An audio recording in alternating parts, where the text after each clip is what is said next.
आज वंचित बहुजन आघाडी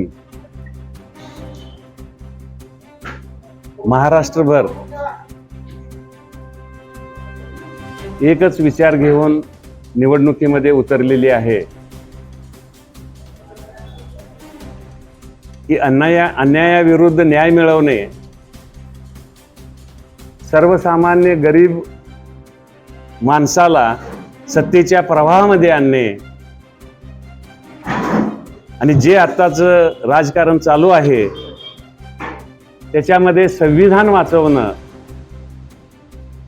असे अनेक मुद्दे घेऊन ह्या निवडणुकीमध्ये हा पक्ष उतरलेला आहे.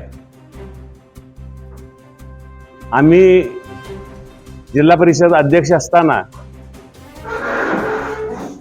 जो महापुराचा तडाखा बसला, त्या तडाख्यामध्ये केलेली कामं असतील, त्या शिरोळ तालुक्याला दिलेलं झुकतं माप असेल, ह्या सगळ्याचा विचार करून आदरणीय बाळासाहेबांनी आमच्यावर अल्पसंख्याक उमेदवार म्हणून जो विश्वास दाखवला, त्या विश्वासाला पात्र राहणं आणि या ठिकाणाहून विजयी होणं, एवढंच ध्येय आम्ही या ठिकाणी ठेवलेलं आहे. ज्यावेळी वंचित बहुजन असा त्यांच्या पक्षाचं नाव आहे, तर या बहुजनांना घेऊन हा पक्ष पुढे जाणार आहे. यानंतर अनेक गोष्टी जशा जशा बाळासाहेब या ठिकाणी दौऱ्याला येणार आहेत, 3 दिवस त्यांचा मुक्काम इचलकरंजीला आहे, 4 सभा त्यांच्या ठेवलेल्या आहेत आणि त्यावेळी बऱ्याच गोष्टी आपल्याला उघड होतील. पण आजचं ध्येय धोरण एवढंच घेऊन आम्ही ह्या पक्षाचं काम करत आहोत. सगळे जो मागतबर उमेदवार तुमच्या समोर आहेत, त्या मागतबर उमेदवारांच्या समोर असताना तुमची नेमकी निवडणुकीची रणनीती आणि प्रचाराची नेमकं मुद्दा काय आहे? आमची रणनीती काहीही नाही आहे.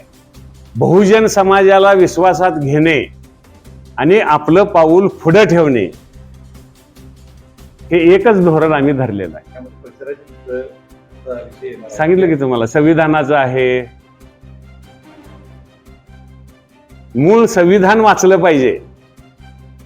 तरी पण हे बघत असताना आम्हाला काय म्हणत आहे की या मतदारसंघाचा विचार केला तरी शिरोळ हा फ्लड एरिया आहे, या ठिकाणी पुरातत्व समस्या आहे, त्यामुळेच एक म्हणजे मायनिंगचा प्रकार आहे, म्हणजे अशा अनेक समस्या आहेत. या समस्या तुम्ही त्या मतदारांच्या सोडवण्याचा किंवा असं नेमकं काय प्रचाराचे मुद्दे असतात ना, एक विजन असणारा पक्ष. एकच वाक्य मी वापरलोय, अन्यायाविरुद्ध न्याय देणारा पक्ष आहे. त्याच्यात सगळं आलं तुमचं. आता तुम्ही म्हणा लागलाय तो मुद्दा कधी येतो? ज्यावेळी मी खासदार तुम्ही करशीला मला, त्यावेळी तुम्हाला तो अधिकार आहे मला विचारायचा, किंवा सर्वसामान्य माणूस देखील मला विचारू शकतो.